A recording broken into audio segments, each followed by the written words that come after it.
আজকের শীর্ষেন্দু মুখোপাধ্যায়ের এর ভূতের গল্প। আয়নার মানুষ। শক্তপোক্ত মানুষ হলে কি হয়, গদাধর আসলে বড় হাহরান লোক। 3 বিঘে পৈতৃক জমি চাষ করে তার কোনো ক্রমে চলে, বাস্তুজমি মোটে বিঘেটা। তাতে তার বউ শাকপাতা, লাউকুমড়ো ফলায়। দুঃখে কষ্টে চলে যাচ্ছিল কোনো ক্রমে, কিন্তু পরাণবাবুর নজরে পড়েই তার সর্বনাশ। পরাণবাবু ভারী ভুলো মনের মানুষ। জামা পরেন তো ধুতি পরতে ভুলে যান, হাটে পাঠালে মাঠে গিয়ে বসে থাকেন, জ্যাঠামশাইকে ছোট কাকা ডেকে বিপদে পড়েন। লোকে আদর করে বলে পাগলু পরাণ। তবে পরাণবাবু মাঝে মাঝে অদ্ভুত অদ্ভুত কথা বলে ফেলেন। একদিন গুরুপদকে বললেন, ওরে সাধুচরণ, চারদিকে চোর, খুব চোখ রাখিস বাপু। তা সত্যিই সেই রাতে গুরুপদর বাড়িতে চোর ঢুকে বাসনপত্র নিয়ে গেল। আর একদিন লক্ষ্মীকান্তকে বলে বসলেন, রজনীকান্ত যে, তা বিষ্ণুপুরে বেশ ভালো আছো তো ভায়া? লক্ষ্মীকান্তর বিষ্ণুপুরে যাওয়ার কথাই নয়, যায়নি কোনো দিন। কিন্তু আশ্চর্যের বিষয়, এর কিছুদিনের মধ্যেই বিষ্ণুপুরে একটা মাস্টারের চাকরি হয়ে লক্ষ্মীকান্ত চলে গেল। যাওয়ার আগে সবাইকে বলে গেল, পরাণবাবু ছদ্মবেশী মহাপুরুষ। অনেকেরই সে কথা বিশ্বাস হল। গায়ের মাতব্বর শশীভূষণ একবার পরাণবাবুর খোঁড়া কুকুর ভুলুকে প্রকাশ্যে ল্যাংডা বলায় খুব রেগে গিয়ে পরাণবাবু বলেছিলেন, দেখো নিশিবাবু, সব দিন সমান যায় না। ভুলু যদি ল্যাংডা হয় তো তুমিও ল্যাংডা।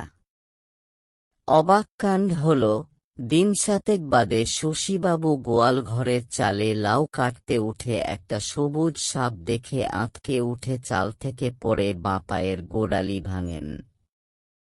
মাসটাক তাকে নেঞ্চে নেঞ্চে চলতে হয়েছিল। তা সেই পরাণবাবু একদিন গদাধরকে দেখে থমকে দাঁড়িয়ে বললেন, তুমি যেন কে হে? মুখখানা চেনা চেনা ঠেকছে। আজ্ঞে আমি গদাধর লস্কর। চেনা না থেকে উপায় কি বলুন? এই গাঁয়েই জন্মকর্ম, ছেলেবেলা থেকেই দেখে আসছেন। আপনার বাড়ির বাগান পরিষ্কার করতে কতবার গেছি, মনে নেই। পথে ঘাটে হরদম দেখাও হচ্ছে। খুবই অবাক হয়ে পরাণবাবু বললেন, বটে। তা তুমি করো কি হে বাপু? আজ্ঞে এই একটু চাষবাস আছে। 3 বিঘে জমিতে সামান্যই হয়। নাক কুঁচকে পরাণবাবু বললেন, মোটে 3 বিঘে। ছ্যা ছ্যা, ও বেচে দাও। বলেন কি বাবু? বেচলে খাবো কি? ভারী বিরক্ত হয়ে ভ্রু কুঁচকে পরাণবাবু বললেন, খাবে। কত খাবে হে হলধর? খেয়ে শেষ করতে পারবে ভেবেছ? হু, খাবে। কথাটা অনেকের কানে গেল। গাঁয়ের মুরুব্বিরা বললেন, ওরে গদাধর, পরাণ হল বাকসিদ্ধাই। যা বলে তাই ফলে। ভালো ভালো জমিজমা বেচে দে বাবা। শুনে ভারী দমে গেল গদাধর। শুধু একটা খ্যাপাটে লোকের কথা শুনে এরকম কাজ করাটা কি ঠিক হবে? জমি সামান্য হোক, বছর বছর সামান্য যে ফসলটুকু দেয়, জমি বেচলে যে তাও জুটবে না। তার বউ ময়না ভারী ধর্মভীরু মেয়ে। ঘরে লক্ষ্মীর পট বসিয়েছে, ষষ্ঠী, শিবরাত্রি ব্রত উপবাস সব করে। সেও শুনে বলল, পরাণবাবু কিন্তু সোজা লোক নয়, যা বলে তাই হয়। এসব শুনে ভারী ধণ্ডে পড়ে গেল গদাধর। তার মাথায় যথেষ্ট বুদ্ধি নেই, দূরদর্শিতা নেই, জমি চাষ করা ছাড়া আর কোনো কাজও সে পারে না। একটা পাগল লোকের কথায় ঝুঁকি নেওয়াটা ভারী আহাম্মকি হয়ে যাবে নাকি? কিন্তু গাঁয়ের 5 জনের তাড়নায় আর বউ ময়নার তাগাদায় অবশেষে সে জমি বেচে 1 পোঁটলা টাকা পেল। তারপর মাথায় হাত দিয়ে দাওয়ায় বসে আকাশ পাতাল ভাবতে লাগল। এই কটা টাকা কয়েক মাসের মধ্যেই ফুরোবে, তারপর কি যে হবে ভেবে বুক শুকিয়ে গেল তার। বিপদ কখনো একা আসে না। জমি বেচা কয়েক হাজার টাকা বালিশের নিচে রেখে রাতে ঘুমিয়েছিল গদাধর। খাটিয়ে পিটিয়ে মানুষ, ঘুমটা বটে একটু গাঢ়ই হয় তার। কিচ্ছু টের পায়নি। সকালে উঠে বালিশ উল্টে দেখল তলাটা ফাঁকা, দরজার খিলও ভাঙা। ফের মাথায় হাত দিয়ে দাওয়ায় বসে পড়ল সে। থানা পুলিশ করে কোনো লাভ নেই। থানা 5 মাইল দূর। তার মতো চাষাভুষো থানায় এত্তেলা দিলে কেউ পৌঁছবেও না। তার কাছে টাকাটা অনেক বটে, কিন্তু পুলিশ শুনে নাক সিঁটকোবে। ময়নারও মুখ শুকিয়ে গেছে। সে মোলায়েম গলায় বলল, ভেঙে পড়ার কি আছে? আমার লক্ষ্মীর ঘট ভেঙে 2 দিন তো চলুক।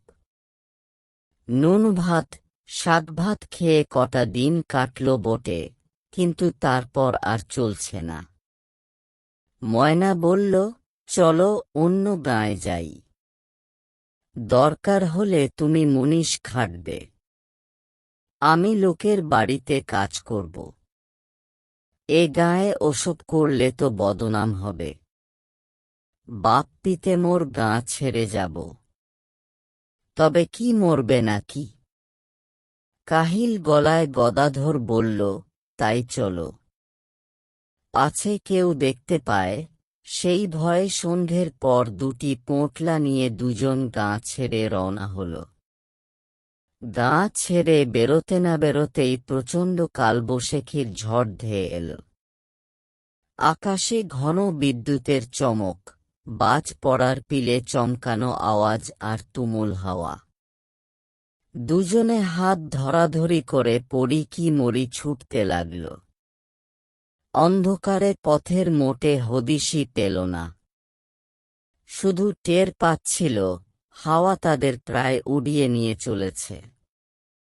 ঝোপ, জঙ্গল, মাঠঘাট পেরিয়ে তারা দিক বিদিক শূন্য হয়ে ছুটছে। বৃষ্টির তোড়ে তাদের জামাকাপড় পোঁটলা পোঁটলি ভিজে জবজব করছে। দমসম হয়ে যাচ্ছে তারা। বাতাসের শব্দে আর বাজের আওয়াজে কেউ কারো সঙ্গে কথা বলারও সুযোগ পাচ্ছে না। হাঁ করলেই মুখের কথা কেড়ে নিয়ে যাচ্ছে বাতাস। কালবৈশাখীর নিয়ম হল, সে বেশিক্ষণ থাকে না। আধ ঘণ্টা পরে ঝড় থামল, বৃষ্টি কমল। কিন্তু চারদিক ঘুরঘুটি অন্ধকার। কোথাও কোনো আলো দেখা যাচ্ছে না। দুজনে একটা জায়গায় থমকে দাঁড়িয়ে পড়ল। গদাধর বলল, এ কোথায় এলুম? ময়না বলল, কিচ্ছু দেখতে পাচ্ছি না। আমার ভয় করছে। জমিজমা আর টাকা পয়সা সব হাতছাড়া হওয়ায় গদাধরের আর ভয়ডর নেই। সে ময়নার হাতখানা শক্ত করে চেপে ধরে বলল, আর ভয়টা কিসের? ময়না বলল, চলো ফিরে যাই। গদাধর একটা শ্বাস ফেলে বলল, ফিরব বললেই কি ফেরা যায়? এ কোন জায়গাটায় এসে পড়লুম তাই বা কে জানে। পথঘাট আন্দাজ করা কি সোজা? ঝড়ের ধাক্কায় অনেকটা এসে পড়েছি। চলো দেখি একখানা গ্রাম ট্রাম পাওয়া যায় কিনা। অন্ধকারে ঝোপ জঙ্গল ভেঙে তারা ধীরে ধীরে এগোতে লাগল। গ্রাম বা লোকবস্তি পেলেই যে আশ্রয় মিলবে এমন ভরসা নেই। উটকো লোককে কেই বা আদর করে ঘরে জায়গা দেয়। আজকাল যা চোর ডাকাতের উপদ্রব। একটা জঙ্গল মতো জায়গা পেরোতেই সামনে একটা আলো দেখতে পেল গদাধর। বলল, ওই তো আলো দেখা যাচ্ছে, চলো দেখা যাক মাথা গোঁজার জায়গা মেলে কিনা। সামনে এগিয়ে একখানা মাঠ কোঠা দেখা গেল বটে, তবে তার বেশ দৈন্যদশা। সামনের ঘরে একখানা হ্যারিকেন জ্বলছে। বন্ধ দরজায় খুটখুট শব্দ করে গদাধর ভারী বিনয়ের গলায় বলল, আমরা বড় দুঃখী মানুষ। মশাই, একটু মাথা গোঁজার ঠাঁই পাওয়া যাবে? ভিতর থেকে বাজখাঁই গলায় কে যেন বলে উঠল, ভিতরে এসো, দরজা ভেজানো আছে। দুজনে ভারী জড়সড ভয়ে ভয়ে ভিতরে ঢুকল। ঘরের কোণে রাখা হ্যারিকেনের আলোয় দেখা গেল সামনে একটা তক্তপোষ, তাতে গোটানো বিছানা, কয়েকটা বাক্স প্যাঁটরা, কিছু হাঁড়িটি। কিন্তু ঘরে কেউ নেই। গদাধর গলা খাঁকারি দিয়ে ভারী নরম সুরে বলল, আজ্ঞে, অপরাধ নেবেন না। উৎপাত করতেই এসেছি বলতে পারেন, তবে বিপদে পড়েই আসা। আমরা বড় দুর্দশায় পড়েছি কিনা। কে যেন ভরাট গলায় বলে উঠল, দুর্দশার তো কিছু দেখছি না হে। কে বলল দুর্দশায় পড়েছ? একটু হাওয়া ছেড়েছিল আর দুফোঁটা বৃষ্টি পড়েছে, এই তো। তা চাষিবাসীকে তো ঝড়ে জলে কতই কাজ করতে হয়। তা বটে, বলে গদাধর হাত কচলাতে চলাতে বলল, যদি দয়া করে একটু আশ্রয় দেন তো দাওয়াতে বসেই রাতটা কাটিয়ে দেবক্ষণ। দাওয়ায়? দাওয়ায় কেন হে? দিব্যি ঘরদোর রয়েছে, দাওয়ায় থাকবে কোন দুঃখে? ভিতরের ঘরে যাও, শুকনো কাপড় পাবে, পরে নাও গে। উনুনে আঁচ দেওয়া আছে, খিচুড়ি চাপিয়ে দিয়ে গ্যাঁট হয়ে বসে থাকো। ময়না ফিসিস করে বলল, গলা পাচ্ছি বটে, কিন্তু কাউকে দেখতে পাচ্ছি না কেন বলো তো? গদাধরও ভরকে গিয়ে বলল, তাই তো। ময়না বলল, জিজ্ঞেস করো না। গদাধর ফের হাত কচলে বলল, আপনি কোথা থেকে কথা বলছেন আজ্ঞে? সামনে এলে একটু পদধূলি নিতুম। ও বাবা, পদধূলি বড় কঠিন জিনিস। খুঁটির গায়ে একটা হাতায়না ঝুলছে দেখতে পাচ্ছ? গদাধর ইতিউতি তাকিয়ে দেখল, ভিতরের দরজার পাশে কাঠের খুঁটিতে একটা ছোট্ট হাতায়না ঝুলছে বটে। আয়নাখানা পেরে ওর ভিতরে তাকাও। গদাধর অবাক হয়ে তাড়াতাড়ি গিয়ে আয়নাটা পেরে তুলে ধরতেই এমন আঁতকে উঠল যে একটু হলেই সেটা পড়ে যেত হাত থেকে। আয়নার ভিতরে একখানা সুড়ঙ্গে লম্বা মুখ, গোঁফ আছে, জুলজুলে চোখ, মাথায় বাবরি চুল। ভয়ের কথা হল, সে মুখের ঠোঁট নড়ছে আর কথা বেরিয়ে আসছে। দুজনেরই ভিড়মি খাওয়ার অবস্থা।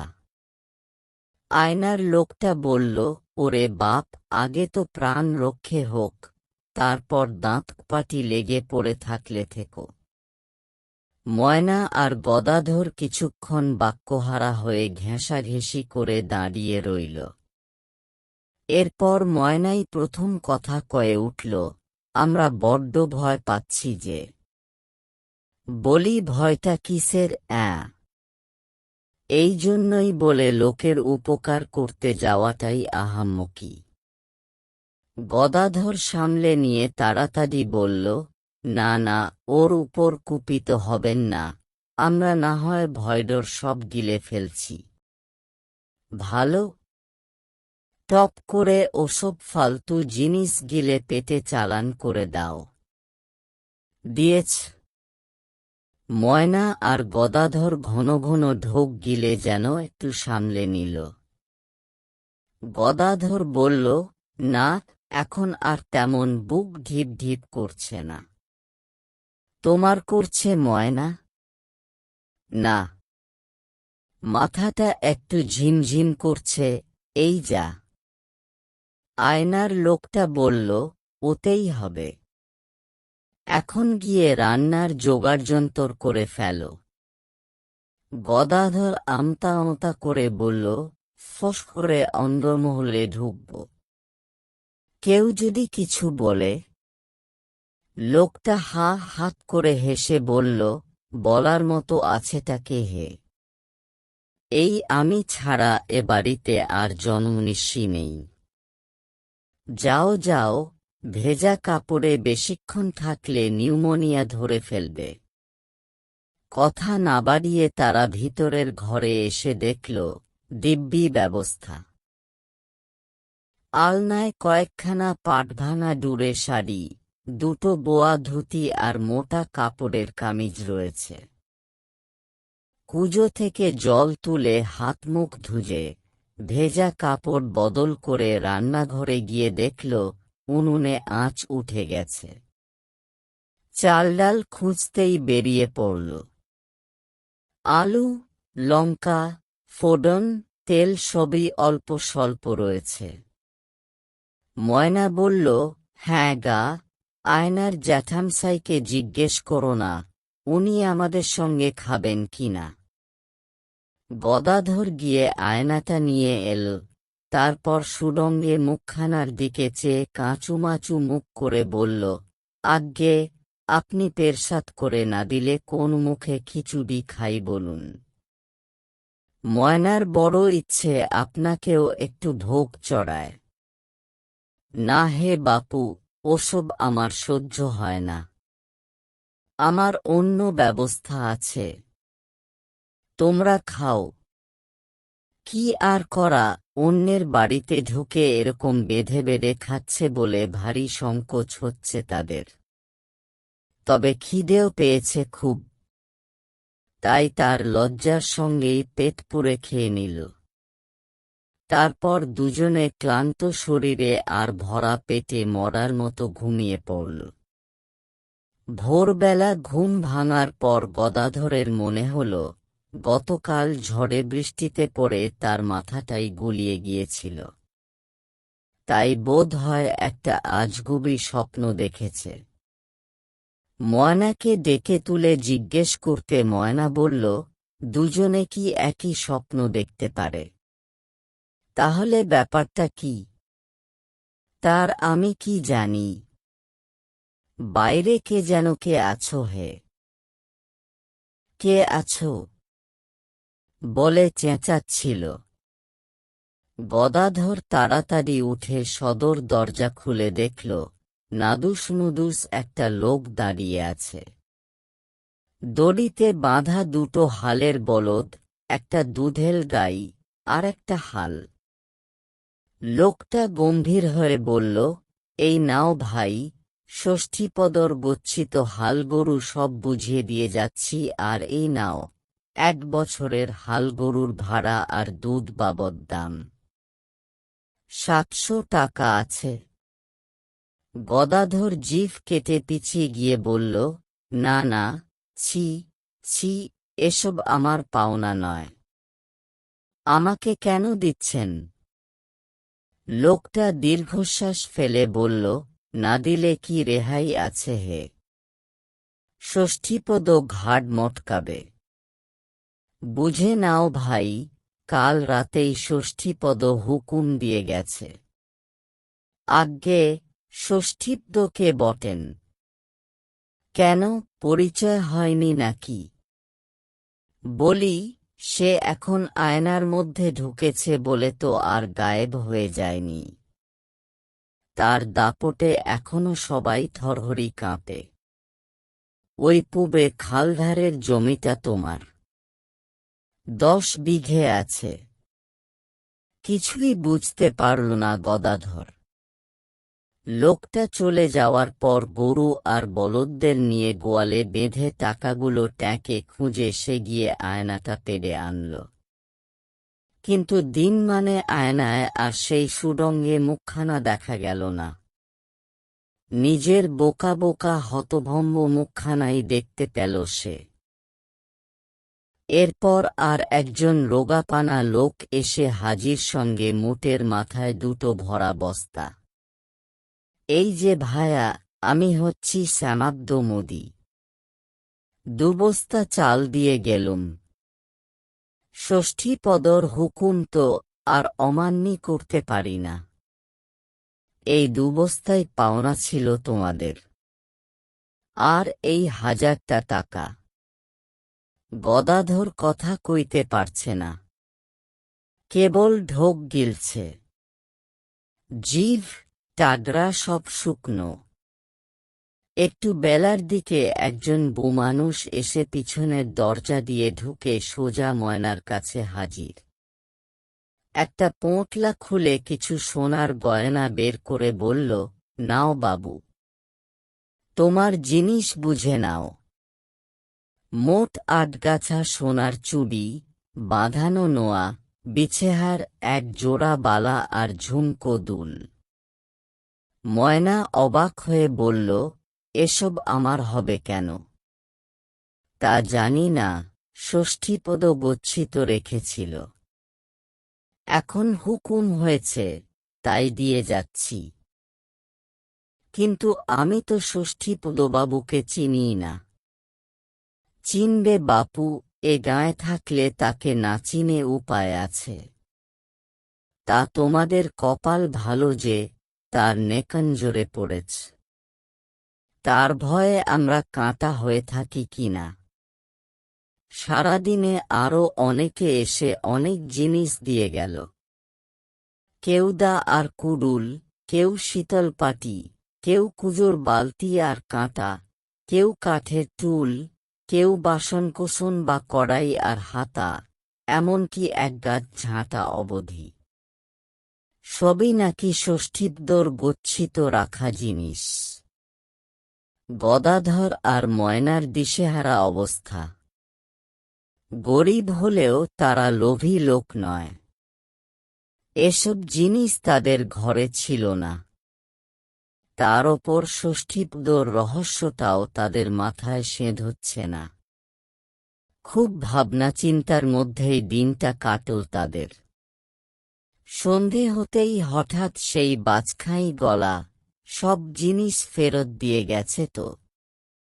গদাধর তাড়াতাড়ি আয়নাটা পেরে দেখল, সেই সুরঙ্গে মুখ।